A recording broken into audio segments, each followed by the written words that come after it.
Assalamualaikum warahmatullahi wabarakatuh. Halo sahabat Mizan Story, dimanapun kalian berada, semoga sehat selalu dan semoga harimu menyenangkan. Dari sekadar pelanggaran lalu lintas, kini berubah menjadi skandal besar yang mengguncang Jawa Timur. Mas Lindra dan Niken Salindri tak hanya harus menghadapi opini publik yang liar, tetapi juga serangan tersembunyi dari pihak yang ingin menghancurkan mereka. Siapa dalang di balik semua ini? Dan seberapa jauh mereka akan bertarung untuk kebenaran? Badai baru saja dimulai. Jangan sampai terlewat. Saksikan kisah dramatis ini sampai habis. Semoga kita semua selalu dalam lindungan Allah. Mari kita bersama-sama bersolawat, semoga berkah dan rahmat senantiasa menyertai kita semua. Allahumma sholli ala Sayyidina Muhammad wa ala ali Sayyidina Muhammad. Semoga kita semua mendapatkan syafaatnya di hari kiamat nanti. Amin. Jangan lupa untuk mendukung channel ini dengan menekan tombol subscribe, like, dan share agar kami bisa terus menyajikan kisah-kisah inspiratif lainnya. Dukungan kalian sangat berarti bagi kami. Terima kasih dan selamat menyaksikan. Langit fajar di Tuban masih berwarna ungu kebiruan ketika suara takbir berkumandang di seluruh penjuru kota. Jalanan mulai dipenuhi oleh masyarakat yang berbondong-bondong menuju lapangan tempat sholat Id akan digelar. Di sebuah rumah megah, Niken Salindri berdiri di depan cermin, merapikan kerudung putihnya. Wajahnya tampak bercahaya dalam balutan gamis elegan berwarna biru muda, kontras dengan kulitnya yang bersih dan bersinar. Hari itu terasa istimewa baginya, karena bukan hanya sekadar merayakan kemenangan setelah sebulan berpuasa, tetapi juga karena ia mendapat undangan pribadi dari Mas Lindra, Bupati Tuban, untuk menghadiri sholat Id bersamanya. Di halaman rumah, suara deru motor klasik terdengar lembut, disusul oleh sosok gagah Mas Lindra yang datang dengan senyuman khasnya. "Bang Niken, ayo kita berangkat. Jangan sampai terlambat," ucapnya dengan nada ramah. Niken tersenyum, tetapi dalam hatinya ada kegugupan yang sulit ia jelaskan. Meskipun ia sudah terbiasa tampil di atas panggung di hadapan ribuan orang, berada di dekat seorang pemimpin daerah tetap memberinya rasa segan. Terlebih lagi, sorotan masyarakat terhadap keduanya sedang tinggi. "Baik, Mas, saya siap," balas Niken sambil membetulkan selendangnya. Tanpa banyak bicara, Mas Lindra menyalakan mesin motor, dan Niken dengan hati-hati naik ke boncengan. Angin pagi yang sejuk menerpa wajah mereka saat motor mulai melaju pelan di antara kerumunan warga yang berjalan kaki menuju lapangan. Banyak yang menyadari kehadiran mereka, beberapa orang melirik dengan kagum, sementara yang lain mulai berbisik-bisik, seolah kehadiran mereka bersama mengundang tanda tanya besar. Niken menelan ludah, mencoba mengabaikan tatapan itu, tapi jantungnya berdetak lebih cepat. Di tengah perjalanan, seorang anak kecil tiba-tiba berlari ke tengah jalan, mengejar balonnya yang lepas dari genggaman. Tanpa pikir panjang, Mas Lindra menarik rem mendadak. Motor berdecit keras, membuat beberapa orang di sekitar tersentak kaget. Niken hampir terjungkal, tetapi refleksnya segera berpegangan erat pada bahu Mas Lindra. Hanya dalam hitungan detik, suasana berubah tegang. Anak kecil itu menangis ketakutan, sementara ibunya segera datang dan memeluknya erat. Mas Lindra turun dari motor dengan wajah cemas. "Nak, kamu tidak apa-apa?" tanyanya dengan lembut. Orang-orang mulai berkumpul, beberapa bahkan mengeluarkan ponsel untuk merekam. Niken menatap sekeliling dengan perasaan tidak nyaman. "Mas, kita lanjut saja, sebelum makin ramai," bisiknya pelan. Mas Lindra mengangguk dan kembali menaiki motor, memastikan Niken sudah siap sebelum melanjutkan perjalanan. Namun, kejadian barusan cukup untuk membuat keduanya semakin sadar bahwa hari ini tidak akan berjalan biasa-biasa saja. Ada sesuatu yang terasa berbeda, seolah-olah pertanda bahwa sesuatu yang lebih besar akan terjadi. Sesampainya di lapangan, suasana semakin meriah. Ribuan orang telah duduk rapi di saf masing-masing, menunggu khotbah dimulai. Mas Lindra dan Niken berjalan ke area yang disediakan untuk tamu undangan. Lagi-lagi, tatapan warga mengarah pada mereka. Beberapa orang menyapa ramah, sementara yang lain hanya berbisik di belakang. Niken berusaha tetap tenang, tetapi perasaannya campur aduk. Entah mengapa, ada firasat aneh dalam hatinya. Seakan hari ini akan menjadi momen yang tak terlupakan dalam hidupnya. Tanpa mereka sadari, dari kejauhan, seorang polisi memperhatikan mereka dengan tatapan tajam. Ia tak berkata apa-apa, hanya mengamati dengan seksama. Bibirnya bergerak pelan, seolah sedang menghitung sesuatu. Sementara itu, tak jauh dari sana, seorang wartawan lokal tengah bersiap dengan kameranya, seakan telah mencium aroma berita besar yang akan mengguncang Jawa Timur di hari yang suci ini. Bab 2, Suasana di Lapangan. Langit mulai berubah menjadi biru terang saat jamaah memenuhi lapangan dengan wajah penuh kebahagiaan. Suara takbir menggema di udara, menciptakan suasana yang khusyuk namun tetap meriah. Mas Lindra dan Niken Salindri berjalan beriringan menuju saf khusus tamu undangan. Tatapan masyarakat terus mengikuti langkah mereka, seolah keduanya adalah pusat perhatian yang tak bisa dihindari. Beberapa orang mulai berbisik, ada yang kagum, ada pula yang bertanya-tanya mengapa Niken begitu dekat dengan sang bupati. Niken duduk bersimpuh di safnya, mencoba menenangkan perasaannya yang masih berdebar sejak insiden tadi.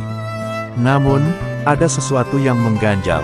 Sejak kedatangannya, ia merasa ada sepasang mata yang terus mengawasinya. Perlahan, ia menoleh dan melihat seorang polisi berdiri di sudut lapangan, menatapnya dengan ekspresi serius. Niken menelan ludah. "Mas, ada yang memperhatikan kita," bisiknya pelan pada Mas Lindra. Sang bupati hanya tersenyum kecil, berusaha menenangkan. "Mungkin dia hanya penasaran, Mbak." "Biasa, kita ini figur publik," jawabnya ringan. Sholat Id pun dimulai. Ribuan jamaah bersujud bersamaan, menciptakan pemandangan yang begitu indah dan sakral. Namun, di balik keheningan doa dan takbir, Niken tak bisa sepenuhnya berkonsentrasi. Firasat aneh yang ia rasakan sejak tadi semakin kuat. Ia berusaha mengabaikannya, tetapi bayangan polisi tadi terus menghantui pikirannya. Apakah ada sesuatu yang salah? Ataukah hanya pikirannya saja yang terlalu cemas? Setelah doa terakhir diucapkan, suasana berubah menjadi lebih santai. Warga mulai saling bersalaman, memeluk keluarga mereka dengan haru. Mas Lindra pun ikut bersalaman dengan tokoh-tokoh masyarakat, sementara Niken tak luput dari perhatian. Banyak ibu-ibu yang menghampirinya, meminta foto dan mengucapkan selamat Idul Fitri. "Mbak Niken, boleh foto sebentar? Anak saya ngefans banget," seru seorang ibu sambil menggandeng putrinya yang tersenyum malu-malu. Niken tersenyum dan mengangguk, meskipun hatinya masih gelisah. Saat ia tengah sibuk melayani warga, ia kembali melihat sosok polisi tadi berjalan mendekat. Kali ini, ekspresinya lebih serius. Ia tidak berbicara, hanya memperhatikan dari kejauhan. Jantung Niken berdetak lebih cepat. Apakah ada sesuatu yang akan terjadi? Ataukah pria itu hanya melakukan tugasnya sebagai penjaga keamanan? Di sisi lain lapangan, seorang wartawan tampak sibuk berbicara dengan seseorang sambil menunjuk ke arah Niken dan Mas Lindra. Kamera mereka mulai bersiap, seakan menunggu sesuatu yang besar akan terjadi. Sementara itu, Mas Lindra, yang masih berbincang dengan para tokoh masyarakat, mulai menyadari keanehan suasana di sekitar mereka. Warga, semakin banyak yang mengarahkan pandangan ke arah mereka, seakan menunggu sesuatu yang akan segera meledak. Tanpa mereka sadari, di balik keramaian yang penuh dengan senyuman dan ucapan maaf lahir batin, ada sesuatu yang mengintai. Sesuatu yang akan mengubah hari suci ini menjadi sebuah peristiwa yang akan mengguncang seluruh Jawa Timur. Setelah beramah tamah dengan warga dan tokoh masyarakat, Mas Lindra melirik arlojinya. Waktu sudah beranjak siang, dan matahari mulai meninggi. Ia menoleh ke arah Niken yang masih sibuk melayani permintaan foto dari warga. "Mbak Niken, kita pulang sekarang," bisiknya pelan. Niken mengangguk, meski dalam hatinya masih ada perasaan ganjil yang sulit ia jelaskan. Mereka berdua berjalan menuju motor klasik Mas Lindra yang terparkir di tepi lapangan. Saat hendak naik, tatapan Niken kembali bertemu dengan sosok polisi yang sejak tadi memperhatikannya. Kali ini, pria berseragam itu berbicara dengan seorang rekan sejawatnya, tampak seperti sedang membicarakan sesuatu yang penting. Niken menelan ludah. Apakah ini hanya kebetulan, atau ada sesuatu yang memang sedang mereka rencanakan? Mas Lindra menyalakan mesin motor, dan dalam sekejap mereka melaju melewati jalanan Tuban yang mulai ramai. Angin siang yang berhembus terasa panas di kulit, namun justru membuat hati Niken semakin tak tenang. Ia mencoba berpikir positif, meyakinkan dirinya bahwa semua baik-baik saja. Tapi firasat buruk itu tak mau hilang begitu saja. Saat mereka melewati persimpangan jalan besar, tiba-tiba terdengar suara sirene nyaring dari belakang. Piip, piip, piip, suara itu menggema, memecah suasana damai perjalanan mereka. Mas Lindra melirik kaca spionnya dan melihat sebuah mobil patroli melaju cepat ke arah mereka. "Ada apa ini?" gumamnya dengan dahi mengernyit. Tanpa aba-aba, Mobil polisi itu mendekat dan salah satu petugas mengisyaratkan mereka untuk menepi. Mas Lindra menghela napas, kemudian memperlambat laju motornya hingga berhenti di tepi jalan. Beberapa warga yang berada di sekitar mulai memperhatikan kejadian ini.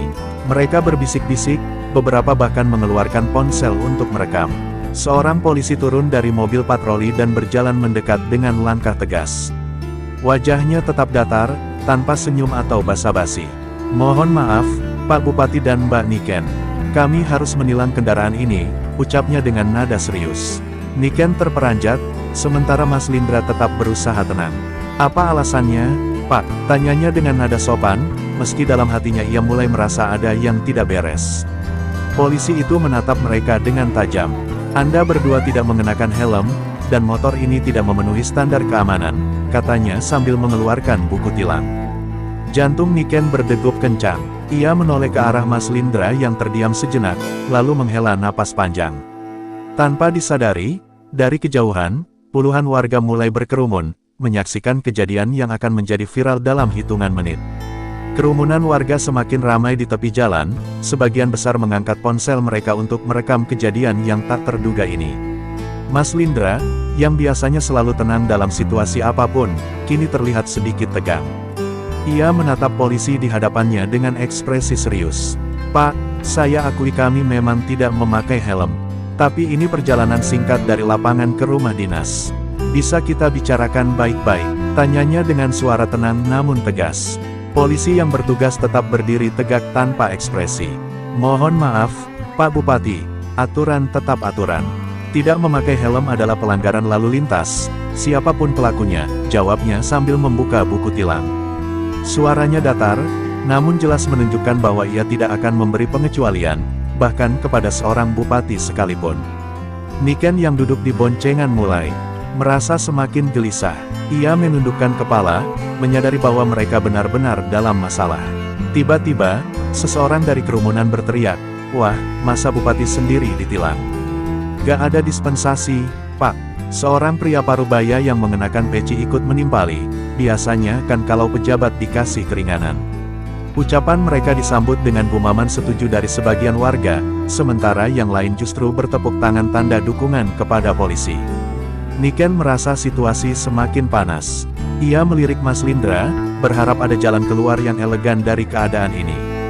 Namun, sebelum Mas Lindra sempat berbicara, polisi itu kembali menegaskan keputusannya. "Kami hanya menjalankan tugas, Pak. Semua warga negara harus tunduk pada hukum, termasuk pejabat sekalipun," katanya sambil menuliskan sesuatu di kertas tilang. Mas Lindra akhirnya menghela napas panjang. Dengan sikap yang tetap berwibawa, ia mengangguk dan meraih surat tilang dari tangan polisi itu. "Baik, saya menerima konsekuensi ini. Saya harap tindakan tegas seperti ini juga diterapkan kepada siapa saja yang melanggar aturan," katanya dengan suara mantap. Kerumunan mulai berbisik-bisik, kagum dengan sikap rendah hati sang bupati yang tidak mencoba menyalahkan atau mencari alasan. Niken menatap Mas Lindra dengan penuh rasa hormat. Di balik rasa malu yang sempat ia rasakan, ada kebanggaan yang muncul.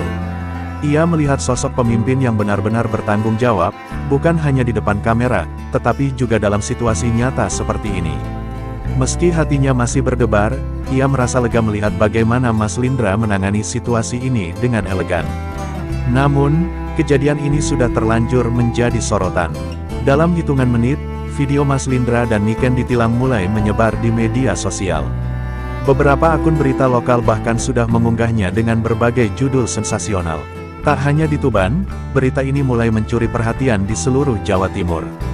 Dan tanpa mereka sadari, insiden kecil ini akan segera menjadi perbincangan nasional. Tidak butuh waktu lama bagi insiden ini untuk menjadi pusat perhatian. Video Mas Lindra dan Niken Salindri yang dihentikan polisi kini beredar luas di berbagai platform media sosial. Grup WhatsApp, Facebook, hingga TikTok dipenuhi dengan rekaman kejadian tersebut. Dalam video yang diunggah oleh seorang warga, terlihat jelas bagaimana seorang polisi dengan tegas menulis surat tilang, sementara Mas Lindra menerimanya dengan wajah tenang. Namun, di bagian lain video, ada juga sorotan terhadap ekspresi Niken yang terlihat canggung, membuat netizen semakin penasaran. Di berbagai kolom komentar, perdebatan mulai memanas. Sebagian besar netizen memuji polisi yang berani menindak siapapun tanpa pandang bulu. Keren nih polisinya, hukum tetap hukum, nggak peduli pejabat atau rakyat biasa. Tulis seorang pengguna Facebook. Namun, ada juga yang justru menyayangkan tindakan tersebut. Masa si Bupati sama Niken aja ditilang? Mereka kan habis sholat Id, masa nggak bisa dikasih kebijaksanaan sedikit?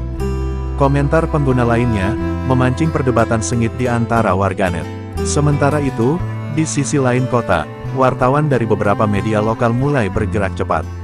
Mereka berlomba-lomba mencari informasi lebih lanjut, bahkan beberapa dari mereka sudah berkumpul di depan kantor kepolisian untuk meminta klarifikasi. Beberapa reporter yang lebih agresif bahkan berusaha mencari pernyataan langsung dari Mas Lindra dan Niken. Kejadian yang semula hanya kesalahan kecil dalam berlalu lintas kini berubah menjadi isu besar yang mengguncang masyarakat. Di rumah dinasnya, Mas Lindra duduk di ruang kerja sambil menggulir layar ponselnya, membaca komentar netizen dengan ekspresi serius. Ia menghela napas panjang, menyadari bahwa masalah ini telah berkembang lebih jauh dari yang ia duga. Di seberangnya, Niken duduk dengan wajah sedikit tegang. "Mas, ini sudah viral banget. Apa kita perlu memberikan klarifikasi?" Tanyanya hati-hati. Ia khawatir citranya sebagai seniman ikut tercoreng akibat kejadian ini. Mas Lindra tersenyum tipis, mencoba meredakan kecemasan Niken. "Kita nggak perlu panik. Yang penting, kita tetap terbuka dan tidak lari dari kesalahan. Aku akan memberikan pernyataan resmi," jawabnya dengan tenang. Ia tahu bahwa dalam dunia politik, setiap langkahnya selalu diperhatikan, dan kesalahan sekecil apapun bisa dimanfaatkan oleh lawan-lawan politiknya. Tak lama kemudian, suara notifikasi terus berbunyi dari ponsel Niken. Pesan-pesan dari teman-temannya mulai membanjiri. Beberapa bertanya apakah ia baik-baik saja, sementara yang lain sekadar ingin tahu cerita sebenarnya dari sudut pandangnya. Namun, ada juga komentar-komentar miring yang mulai bermunculan, membuat Niken semakin tidak nyaman. Ia menatap Mas Lindra dengan khawatir. "Mas, bagaimana kalau orang-orang salah paham tentang hubungan kita?" tanyanya pelan. Mas Lindra terdiam sejenak sebelum menjawab. "Kita tidak bisa mengendalikan apa yang mereka pikirkan, Mbak. Tapi yang bisa kita lakukan adalah bersikap jujur dan menunjukkan bahwa kita bertanggung jawab." Kata-katanya terdengar tegas, namun dalam hati, ia sadar bahwa ini bukan sekadar soal tilang. Kejadian ini telah berkembang menjadi lebih besar, sebuah drama yang melibatkan politik, popularitas, dan persepsi publik yang tak bisa dikendalikan begitu saja. Dalam hitungan jam, berita tentang Mas Lindra dan Niken Salindri ditilang polisi telah menyebar luas hingga ke tingkat nasional. Media-media besar mulai mengangkatnya dengan berbagai sudut pandang. Beberapa menganggap ini sebagai bukti ketegasan hukum tanpa pandang bulu, sementara yang lain justru mencurigai ada motif politik di balik insiden ini. Di media sosial, perdebatan semakin panas. Tagar-tagar Bupati Tilang dan tagar Niken Salindri viral mulai menjadi trending topik di Twitter. Sebagian besar warganet terpecah dalam dua kubu, ada yang memuji keteguhan hati Mas Lindra dalam menerima sanksi, tetapi ada juga yang mulai menyindir hubungan dekatnya dengan Niken. "Ini yang nggak pakai helm apa yang nggak bisa move on?" tulis seorang netizen dengan nada menyindir, mengacu pada rumor lama tentang kehidupan pribadi Mas Lindra. Di sisi lain, komentar-komentar negatif mulai bermunculan. "Niken Salindri kok bisa sedekat itu sama Bupati? Ada apa di balik ini semua?" tanya salah satu akun anonim yang kemudian mendapat ribuan like. Komentar seperti ini makin membuat Niken gelisah. Meski ia sudah terbiasa dengan sorotan publik, kali ini situasinya berbeda. Ia merasa seolah-olah dirinya dijadikan sasaran empuk untuk bahan gosip yang tak berkesudahan. Sementara itu, di ruang kerja rumah dinas, Mas Lindra duduk dengan ekspresi serius. Sejumlah stafnya telah berkumpul, membahas strategi untuk menangani krisis ini. "Mas, ini sudah terlalu jauh. Banyak media mulai berspekulasi soal hubungan Anda dengan Mbak Niken. Kita harus segera klarifikasi sebelum berkembang jadi lebih buruk," ujar salah satu stafnya.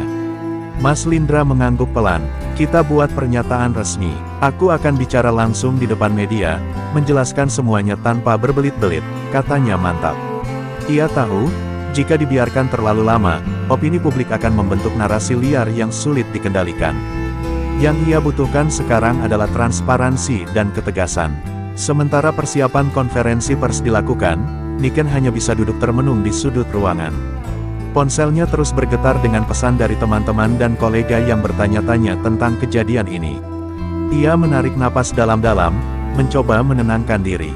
Namun, jauh di dalam hatinya, ia tahu bahwa setelah ini, hidupnya tidak akan pernah sama lagi. Di luar, para wartawan telah berkumpul, menunggu pernyataan resmi dari sang bupati. Kamera-kamera siap merekam setiap kata yang akan keluar dari mulutnya. Detik-detik menuju konferensi pers semakin dekat, dan saat itu juga, nasib Mas Lindra dan Niken di mata publik akan ditentukan. Ruangan konferensi pers di kantor pemerintahan Tuban dipenuhi wartawan dari berbagai media.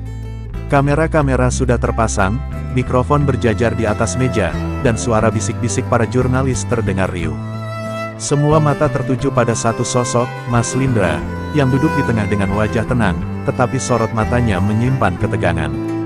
Di sebelahnya, Niken Salindri duduk dengan ekspresi sedikit gugup, tangannya saling menggenggam erat di bawah meja.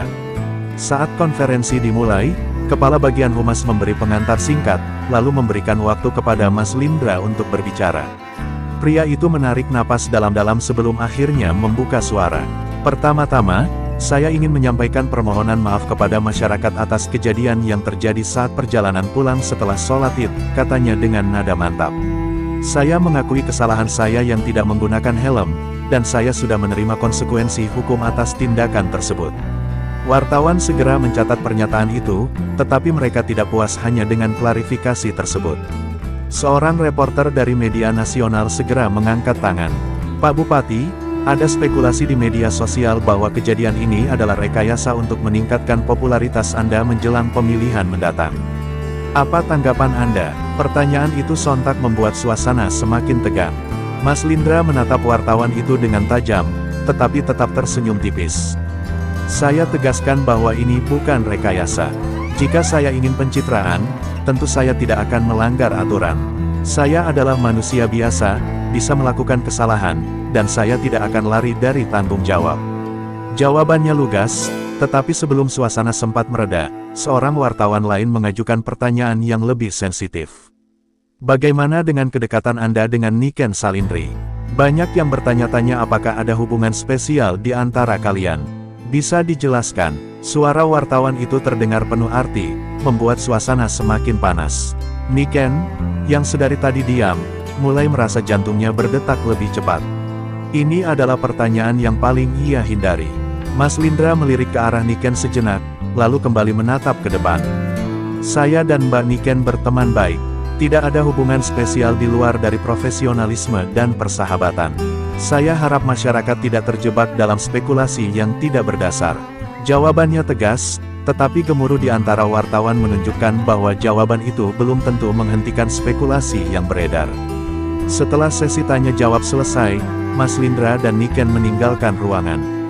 Di luar, kamera-kamera masih terus menyorot mereka. Niken merasa tubuhnya lemas, seolah energi dalam dirinya terkuras habis. Mas, ini akan sulit reda begitu saja, bisiknya saat mereka berjalan menuju mobil. Mas Lindra mengangguk, menyadari bahwa meskipun mereka sudah memberikan klarifikasi, opini publik tidak bisa dikendalikan sepenuhnya. Namun, mereka tidak tahu bahwa di balik semua ini, ada pihak yang diam-diam mengamati dan menyusun rencana. Kejadian ini bukan hanya soal pelanggaran lalu lintas biasa, ada sesuatu yang lebih besar yang sedang bergerak di balik layar. Dan dalam waktu dekat, badai yang lebih besar akan segera datang. Malam itu, Mas Lindra duduk di ruang kerjanya dengan pikiran yang kalut. Konferensi pers siang tadi seharusnya bisa meredakan situasi, tapi justru semakin memperkeruh keadaan. Beberapa media mulai menggiring opini bahwa insiden tilang ini bukan sekadar kesalahan biasa, melainkan bagian dari konspirasi politik. Bahkan, ada yang menyebut bahwa ini adalah upaya menjatuhkan reputasinya menjelang pemilihan mendatang. Sementara itu, di tempat lain, Niken Salindri menatap layar ponselnya dengan mata nanar. Kolom komentar di media sosial penuh dengan spekulasi liar tentang hubungannya dengan Mas Lindra. Ada yang mendukung, tetapi tak sedikit yang menyindir bahkan menghujatnya. Ini pasti strategi politik murahan. Niken cuma dipakai buat pencitraan. Jangan sampai Niken jadi korban ambisi politik. Kalimat-kalimat itu terus bermunculan, membuat Niken semakin tertekan. Tiba-tiba, sebuah pesan masuk dari nomor tak dikenal. Hati-hati, ini baru permulaan. Ada pihak yang ingin menjatuhkan kalian. Niken terkejut dan segera menghubungi Mas Lindra. Suaranya terdengar gemetar saat berbicara. Mas, aku dapat pesan aneh. Katanya ada yang ingin menjatuhkan kita. Mas Lindra terdiam sejenak, lalu menghela napas panjang. Aku juga sudah menduganya. Ini bukan sekadar masalah tilang biasa, ada sesuatu yang lebih besar di balik ini. Kecurigaan Mas Lindra semakin kuat ketika salah satu stafnya datang dengan wajah tegang. Mas, ada laporan kalau beberapa media sudah menyiapkan berita skandal yang mengaitkan Anda dan Mbak Niken. Mereka menyebutkan adanya bukti khusus yang akan segera dipublikasikan. Mas Lindra mengepalkan tangannya. Bukti? Bukti apa? Kita tidak melakukan kesalahan apapun. Namun, sebelum mereka sempat berpikir lebih jauh, berita itu benar-benar meledak keesokan harinya. Beberapa media online merilis sebuah foto buram yang menunjukkan Mas Lindra dan Niken dalam sebuah mobil mewah. Narasinya disusun sedemikian rupa agar terlihat seperti pertemuan rahasia. Padahal, foto itu diambil saat mereka menghadiri acara resmi beberapa bulan lalu. Skandal di balik tilang. Benarkah Mas Lindra dan Niken menyembunyikan sesuatu? Judul-judul berita sensasional mulai menyebar luas. Niken merasa dunianya runtuh. Ia tak pernah membayangkan bahwa dirinya akan terjebak dalam pusaran politik yang begitu kotor. Sementara itu, Mas Lindra berusaha tetap tenang. Tetapi dalam hatinya, ia tahu bahwa serangan ini bukan main-main. Ini bukan hanya tentang reputasi, ini adalah upaya untuk menghancurkan karir dan kehidupannya. Dengan wajah penuh ketegangan, Mas Lindra menghubungi seseorang yang selama ini ia percaya. Kita harus mencari tahu siapa dalangnya. Aku tidak akan diam saja, katanya tegas. Niken menatapnya dengan mata penuh kebingungan dan ketakutan. Ia tahu, setelah ini, mereka akan menghadapi pertarungan yang jauh lebih besar dari sekadar surat tilang. Setelah berhari-hari berada dalam pusaran kontroversi, Mas Lindra dan Niken Salindri akhirnya menemukan titik terang. Dengan bantuan tim investigasi kepercayaannya, mereka berhasil mengungkap dalang di balik fitnah yang menyerang mereka. Ternyata, ada pihak berkepentingan yang sengaja memanfaatkan insiden tilang sebagai alat untuk menjatuhkan reputasi Mas Lindra menjelang pemilihan mendatang. Dalam sebuah konferensi pers yang mengejutkan, bukti-bukti manipulasi media dan penyebaran informasi palsu dipaparkan ke publik. Perlahan, opini masyarakat mulai berbalik. Mereka yang semula mencemooh kini mulai mempertanyakan siapa sebenarnya yang berada di balik semua ini. Polisi pun turun tangan untuk menyelidiki aktor-aktor tersembunyi yang mencoba memainkan permainan kotor ini. Di sisi lain, Niken Salindri akhirnya bisa bernapas lega. Meskipun citranya sempat tercoreng, dukungan dari para penggemarnya yang setia membantunya bangkit kembali. Ia sadar bahwa berada di dunia hiburan berarti harus siap menghadapi badai opini, tetapi kali ini, ia telah belajar satu hal penting, kebenaran pada akhirnya akan menemukan jalannya sendiri. Mas Lindra, meskipun sempat terpukul, memilih untuk tetap tegak berdiri. Ia berjanji akan terus melayani rakyatnya dengan integritas, tanpa gentar menghadapi permainan politik kotor. Kejadian ini menjadi pelajaran berharga baginya, bahwa kekuasaan bukan hanya tentang kepemimpinan, tetapi juga tentang bagaimana bertahan di tengah badai fitnah dan konspirasi. Setelah semua drama yang terjadi, kehidupan perlahan kembali normal. Namun, Mas Lindra dan Niken tahu bahwa dunia politik dan hiburan selalu penuh kejutan. Hari ini mereka bisa menang, tetapi siapa yang tahu tantangan apa yang akan datang di masa depan. Cerita ini adalah fiktif dan dibuat hanya untuk hiburan semata. Kesamaan nama, tempat, atau kejadian hanyalah kebetulan dan tidak bermaksud menyinggung pihak manapun. Narasi ini bukanlah representasi dari peristiwa nyata dan tidak bertujuan untuk menyebarkan informasi palsu atau hoaks. Terima kasih sudah menonton sampai akhir sahabat Mizan Story. Semoga bermanfaat dan bisa diambil hikmahnya dari kisah tersebut. Akhir kata, wassalamualaikum warahmatullahi wabarakatuh.